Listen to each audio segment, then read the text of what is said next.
À la même époque, en Sicile, Roger II, qui parle lui-même l'arabe, encourage non seulement des traductions, mais des travaux effectués par les Arabes en langue arabe. La plus célèbre de ces entreprises est celle commandée au savant Al-Idrissi, ni plus ni moins qu'une nouvelle carte du monde connu.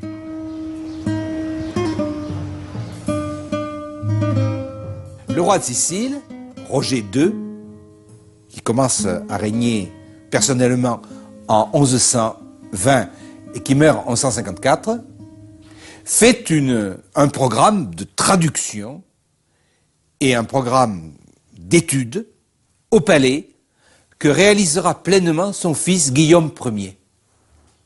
Donc on a véritablement une école du palais avec des traducteurs, mais alors à la différence de l'Espagne, ce qui est l'exceptionnel, c'est que les grandes œuvres ne sont pas les traductions, ce sont les œuvres originelles et elles se font dans les langues d'origine des savants. C'est les savants qu'on a accueillis en Sicile, l'arabe pour la géographie d'Idrisi et le grec pour 2 ou 3 auteurs. La grande œuvre, c'est la première géographie de l'Europe faite par Idrisi. Et là, faite directement en arabe. Nous ne sommes pas seulement dans un programme de traduction, hein, même si le roi de Sicile a la plus grande passion au XIIe siècle pour traduire, transmettre le savoir dans le monde entier. Hein. Il y a un devoir de culture. Alors, avec Idrisi, c'est la dernière grande œuvre écrite en arabe en Sicile, avec quelques livres de poésie. Mais ensuite commencent donc les traductions. La voie, donc, par où passent ces traductions, eh bien, il est incontestable que, en Sicile, c'est déjà au XIIe siècle, au moment où prend le programme de traduction, où il est constitué, comme ce sera à la cour de Tolède, avec Alphonse X le Sage, au XIIIe siècle. C'est-à-dire que c'est la voie royale. Les traductions se font dans le palais. Il existe une école palatiale sur le modèle de Cordoue, qui elle-même, Cordoue, imitait Bagdad.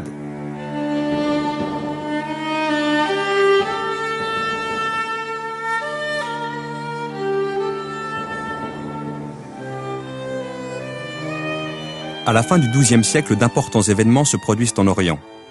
Les Fatimides ont perdu le pouvoir en Égypte. Ils sont remplacés par la dynastie sunnite des Ayyoubides, fondée par le grand Saladin, qui adopte une attitude très offensive face aux croisés. En 1187, il détruit l'armée du roi de Jérusalem et reprend la ville sainte. La formidable émotion qui s'empare de l'Europe est à l'origine de la Troisième Croisade, où l'empereur d'Allemagne Frédéric Barberousse, le roi de France Philippe Auguste et le roi d'Angleterre Richard Cœur de Lion unissent leurs forces contre Saladin. Cette croisade relativement infructueuse sera suivie d'une 4e en 1198, d'une 5e en 1212 et d'une 6e en 1223. Les combats meurtriers alterneront avec des compromis qui seront remis en cause à la première occasion.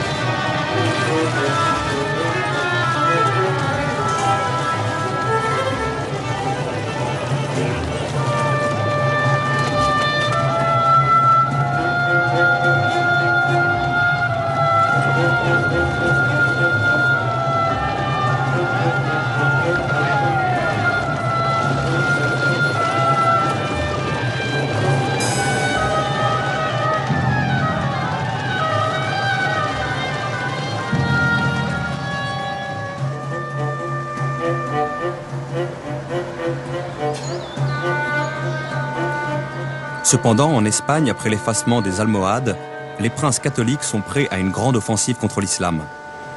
Ils prennent Cordoue en 1236, puis Séville en 1248. Ne survit désormais de l'épopée andalouse que le royaume de Grenade.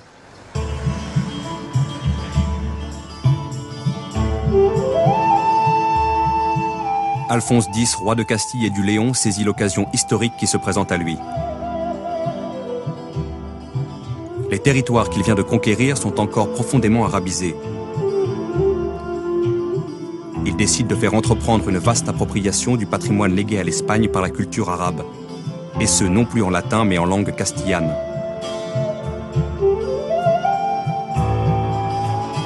Sous son égide, une chronique générale des savoirs est mise en chantier, qui incorpore des sources arabes scientifiques et littéraires.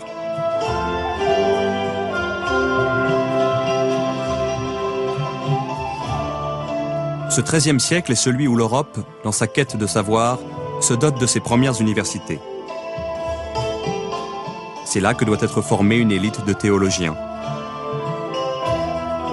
Ils vont se servir des œuvres des philosophes et des savants de langue arabe traduites en latin pour développer rationnellement la doctrine de l'Église. Mais la philosophie va se révéler une arme des plus dangereuses à manier, soit parce qu'elle se réfère à une vision religieuse, qui est celle de l'islam, soit parce qu'elle permet de penser en dehors de toute religion.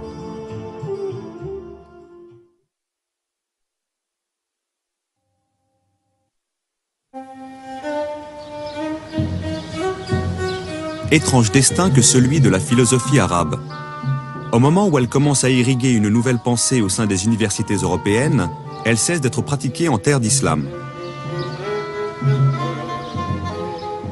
À la fin du XIe siècle, on crée les madrasas, ou collèges religieux, pour y enseigner le Coran, le droit islamique et l'exégèse, mais pas la philosophie.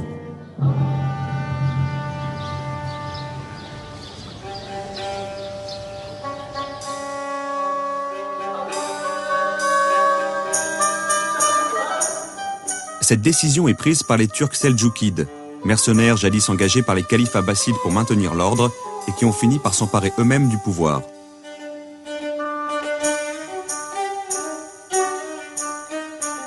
Leur premier souci est de consolider ce pouvoir, notamment en formant un personnel spécialisé versé dans les sciences religieuses pour exercer les fonctions administratives, juridiques et celles liées au culte au sein de l'appareil d'État.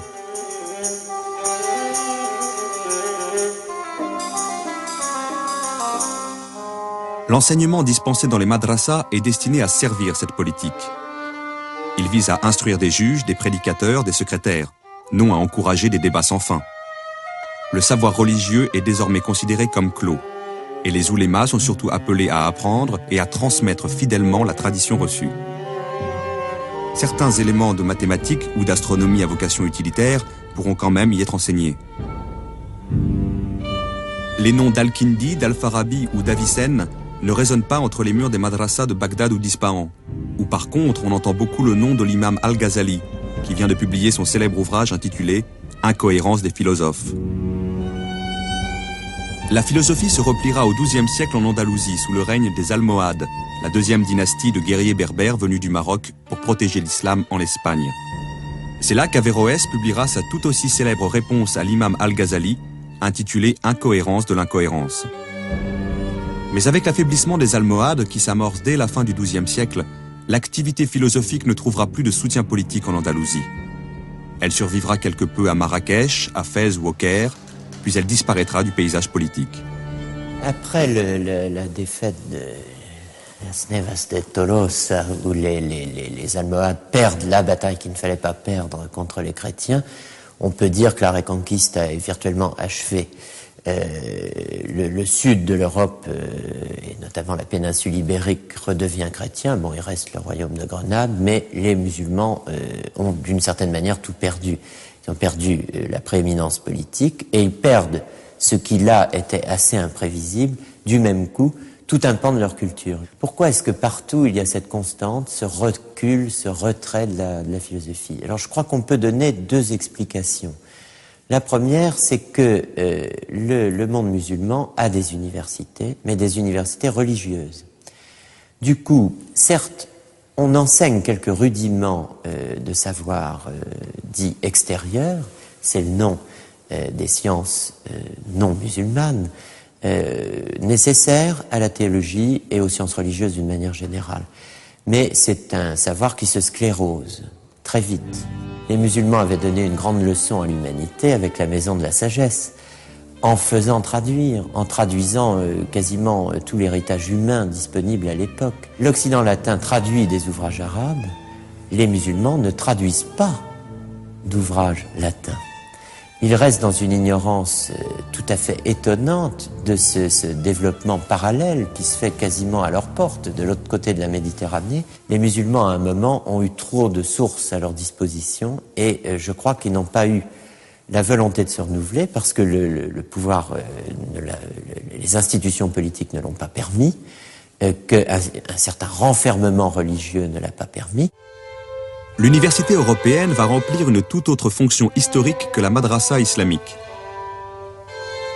Elle naît à l'aube du XIIIe siècle en même temps que se consolident les institutions urbaines.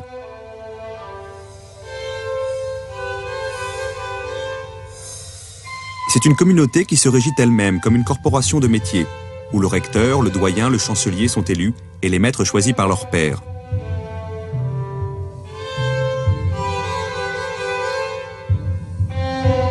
C'est d'emblée une instance démocratique qui défend son indépendance aussi bien vis-à-vis de l'autorité ecclésiastique que face au pouvoir laïque des princes.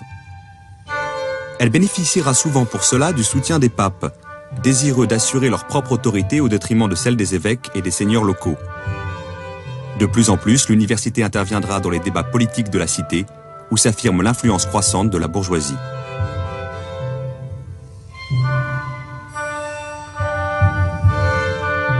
Pour préparer l'étudiant à une formation théologique de haut niveau, l'université commence par lui enseigner les 7 arts libéraux de la tradition gréco-romaine. Grammaire, logique, rhétorique, arithmétique, géométrie, astronomie et musique. Sous la pression de grands théologiens tels qu'Albert le Grand et Thomas d'Aquin, l'université s'ouvrira à la philosophie d'Aristote à travers les œuvres traduites d'Al-Farabi, d'Avicenne et d'Averroès. L'université s'organise, elle se structure autour des 2 disciplines qu'Averroès avait, au fond, fait dialoguer dans ses écrits et notamment dans son discours décisif. La philosophie, la théologie. Mais on n'est plus dans le même monde. On est dans le monde de l'université où la philosophie est subordonnée à la théologie. Elle est la servante de la théologie. On est dans un monde où, pour devenir théologien, il faut, au terme de 15 années de théologie, avoir d'abord fait 10 années d'études philosophiques. On est dans un monde de censure, on est dans un monde de condamnation, on est dans un monde où le théologien a toujours le pouvoir et prend toujours le pas sur les philosophes de métier. Alors, le fragile, mais réel et rationnel équilibre qu'avait trouvé Averroès, qui était lié à une situation politique précise, au caractère laïque de la philosophie. J'emploie ce terme avec beaucoup de prudence, mais enfin, Averroès n'est pas un professeur, il n'est pas un théologien du calame, il est un juriste, mais dans son activité de philosophe, il est avant tout un homme qui est confronté à des livres et à quelques disciples, dans un lieu neutre. Cet équilibre qui avait été trouvé grâce à un pouvoir politique qui, à un certain moment, a pu faire taire les théologiens, a pu imposer une réforme juridique et laisser parler les philosophes entre eux, ce pouvoir politique n'existe pas en Occident, latin, chrétien, où, à la place, il y a une institution de chrétienté, l'université, qui organise la contradiction sociale, religieuse, entre philosophes et théologiens. Alors c'est l'essor de l'Occident. L'Occident a eu l'idée géniale de créer un abcès de fixation. Et bien là, on a créé l'université médiévale pour intérioriser d'une certaine manière la contradiction entre le philosophique et le religieux. Et le monde occidental a pris son essor.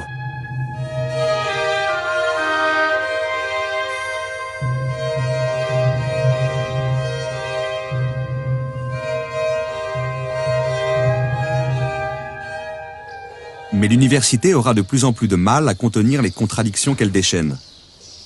Rien n'est plus révélateur du caractère subversif de la philosophie arabe en terre chrétienne que les condamnations qui vont s'abattre sur saint Thomas d'Aquin lui-même. Pourtant, il s'efforce d'en tirer de quoi construire une théologie chrétienne qui mette la raison au service de la foi. Mais le maniement de l'arme philosophique risque à tout moment de se retourner contre la doctrine de l'Église.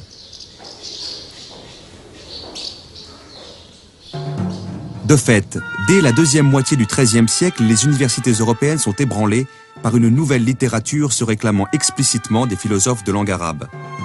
Et cette littérature, notamment illustrée par les travaux de Siger de Brabant, prône une pensée chrétienne où la philosophie serait libérée de tout argument d'autorité religieux, à l'instar de la pensée musulmane d'un Averroès ou de la pensée juive d'un Maïmonide. Thomas d'Aquin sera le plus célèbre des pourfendeurs de cette pensée. En 1270 éclate le conflit des facultés entre théologiens et philosophes qualifiés d'avéroïstes. En 1277, l'Église décide de sévir contre ces derniers. L'évêque de Paris, Étienne Tempier, agissant à la demande du pape, condamne leurs idées résumées sous la forme de 219 thèses, qui seront dès lors interdites d'enseignement public et privé. Et cependant, ces idées, loin d'être réduites au silence, vont peu à peu étendre leur influence au-delà même du cadre universitaire. La conscience européenne retiendra surtout de l'apport des philosophes arabes la figure de l'intellectuel. Cette figure que pressentait déjà au IXe siècle le calife Al-Ma'amoun lorsqu'il écrivait que l'homme se place au-dessus de toutes les autres créatures par sa capacité d'agir, par sa conscience, par son discernement.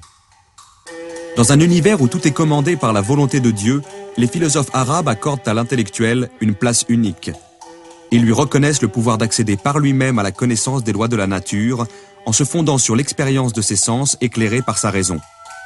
Dans cet esprit, les philosophes arabes ont développé une notion de causalité qui est directement accessible à la raison et l'expérimentation humaine. Seul à posséder ce don, l'homme paraît ainsi distingué par Dieu de toutes ses autres créatures et revêtu d'une dignité, d'une noblesse éminente.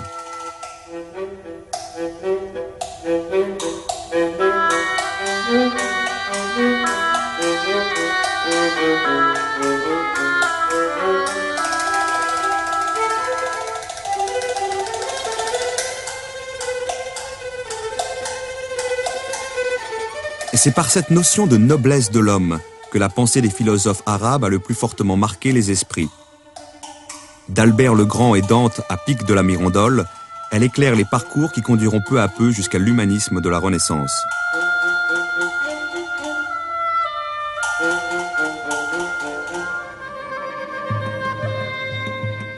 Par une tragique ironie du sort, la postérité des philosophes arabes se poursuit en Europe, tandis qu'une immense catastrophe s'abat sur le monde de langue arabe, l'invasion mongole.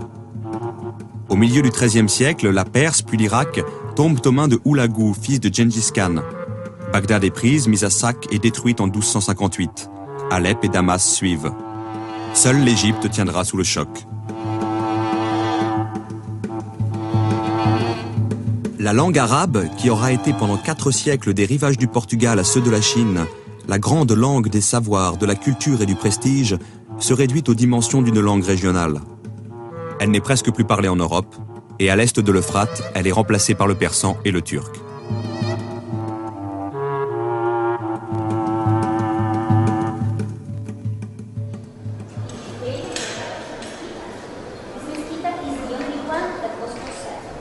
Les œuvres d'Avicenne ou d'Averroès, d'Al-Biruni ou d'Ibn al-Haytham, qui ne sont déjà plus lues dans leur langue d'origine, s'insèrent dans des débats étrangers au monde arabe, des débats proprement chrétiens.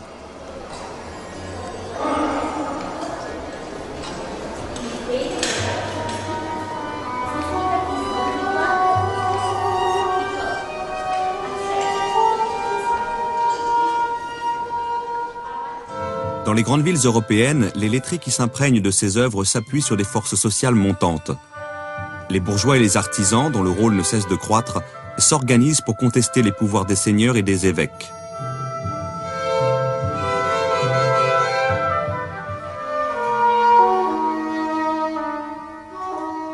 À Florence, au tout début du XIVe siècle, Dante est mêlé de très près aux luttes des partis bourgeois. Et c'est à la suite de la défaite de son parti qu'il est banni de sa ville en 1302.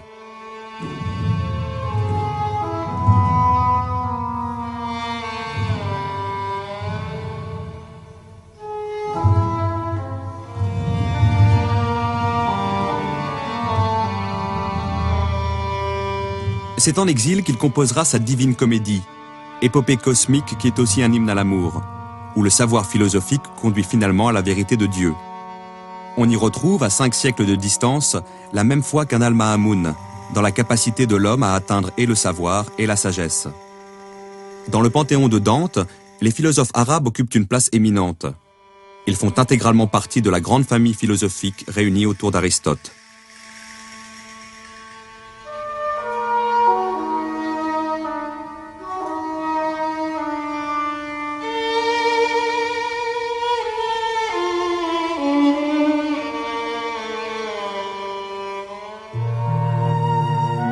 Mais quelques décennies après Dante, Pétrarque adopte l'attitude inverse.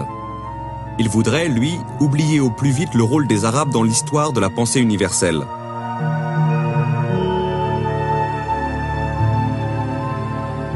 À l'un de ses amis qui admire les Arabes, Pétrarque répond rageusement « Je hais cette race. Il en faudrait beaucoup pour me persuader que quelque chose de bon puisse venir des Arabes. Nous aurions souvent égalé et quelquefois dépassé les Grecs, autant dire toutes les nations, à l'exception de vos petits Arabes ?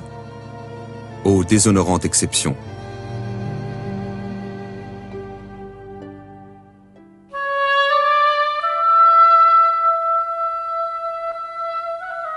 Si l'on se souvient de la gratitude avec laquelle les philosophes musulmans à partir du IXe siècle se sont mis à l'école des Grecs, on est frappé par une telle arrogance, une telle hargne.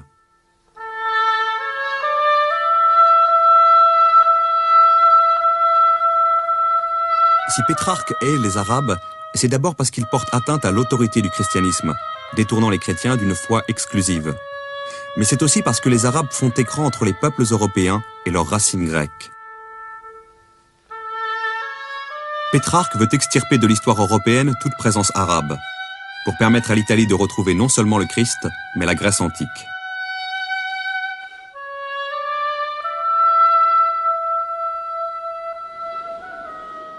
L'Europe que Pétrarque défend est en effet à la recherche de son identité. D'une identité commune, enracinée dans le christianisme, mais aussi d'identité nationale distincte, portée par des langues telles que l'italien, le français, le castillan, l'allemand. Cette Europe s'affirme par le rejet des religions musulmanes et juives, ainsi que par l'exclusion de la culture arabe.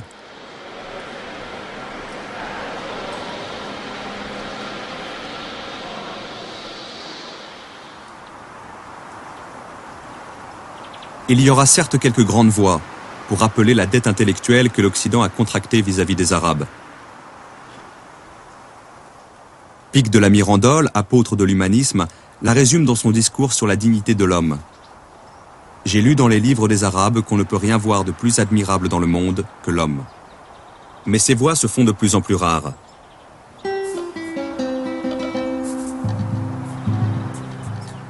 Nous sommes alors en 1486, à 6 années de la date fatidique où le royaume de Grenade, dernier foyer de civilisation arabe en Europe, tombe aux mains des rois catholiques.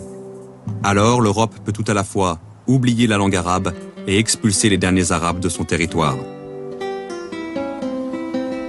On s'est mis à apprendre le grec, on a renoué avec l'origine grecque. À partir de là, la parenthèse arabe est devenue inutile, elle a été évacuée de la mémoire, et le latin barbare, le jargon arabo-latin d'Averroès, traduit en latin, et des avéroïstes, est devenu une espèce de verrue sur la face de l'Europe, et les grands enjeux, les grands débats du XVIe siècle sont ceux-là. En Italie, dans le nord de l'Italie, dans l'université de Padoue, dans toutes les universités, c'est va-t-on en finir enfin avec cette science-là, avec cette langue-là, avec ce latin-là, et renouer avec le beau grec de nos ancêtres et le superbe latin de l'époque cicéronienne. On connaît la réponse, c'est l'humanisme, effectivement, on en est sorti, mais en même temps, la part arabe, la part musulmane, la part médiévale et la part vivante du dialogue des cultures qui avait eu lieu au Moyen-Âge, sans... il ne faut pas non plus rêver un âge d'or, n'est-ce pas, mais il y a eu ce dialogue, eh bien, a été expulsé de l'Europe et en est sorti une bonne fois.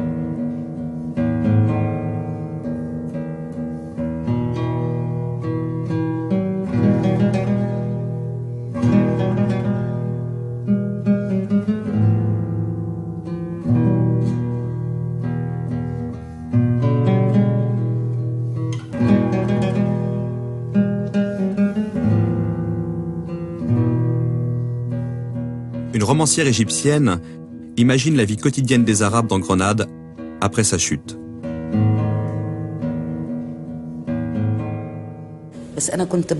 J'imaginais cette communauté, ce groupe de femmes et d'hommes. J'essayais de me représenter la crise qu'ils vivaient. Et surtout leur effort, héroïque parfois, pour continuer d'être ce qu'ils étaient, pour ne pas se renier.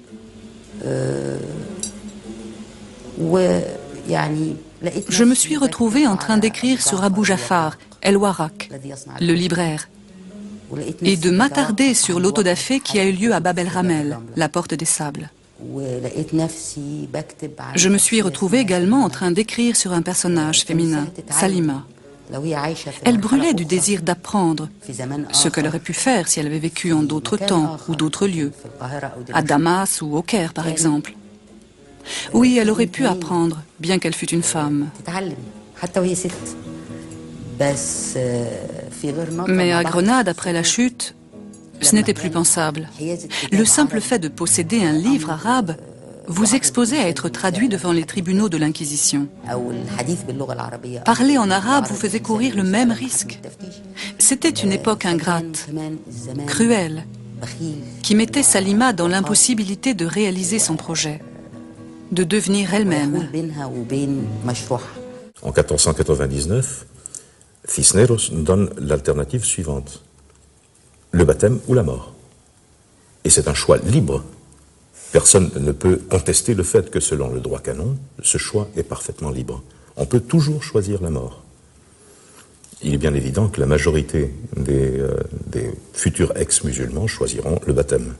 Mais comme on ne leur donne absolument aucun enseignement religieux, ils restent musulmans objectivement. Mais à partir du baptême, ils deviennent des hérétiques. Et par conséquent, ils tombent juridiquement dans l'ère de pouvoir de l'Inquisition. Et là commence une longue histoire qui se terminera le 22 septembre 1609, quand finalement le décret de la déportation massive de tous les morisques, c'est-à-dire des musulmans convertis à la chrétienté, seront déportés d'Espagne. 1492, date de la chute de Grenade, est aussi celle du débarquement de Christophe Colomb en Amérique. L'Europe est partie à la conquête du monde. Rien ne l'arrêtera plus. Elle possède désormais sur toutes les autres sociétés un avantage décisif. Le parti pris de douter de tout.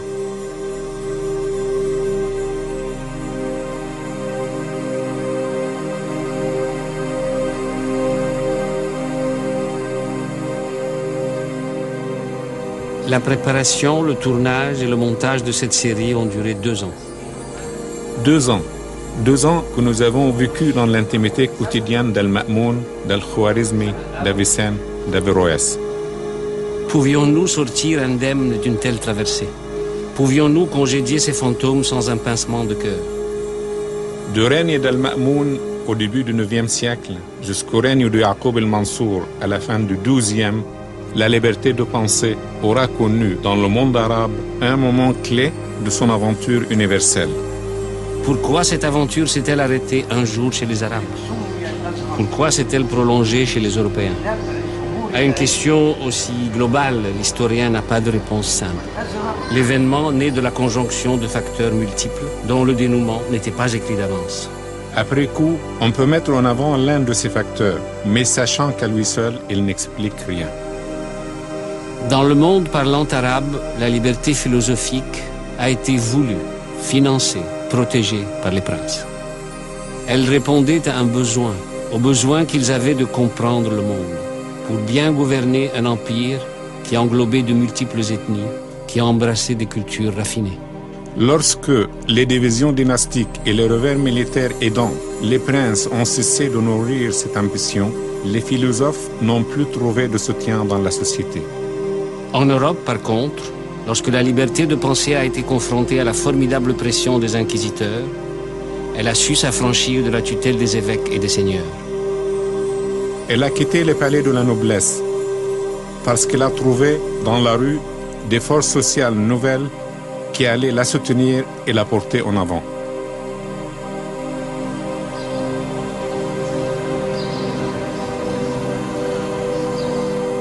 Dans les grandes villes d'Europe, l'expérience démocratique a fait émerger une figure historique nouvelle. L'individu libre de son corps et de sa conscience. L'étudiant, le commerçant, l'entrepreneur, le médecin, ils allaient peu à peu oser remettre en question le pouvoir des monarchies absolues et de l'Église.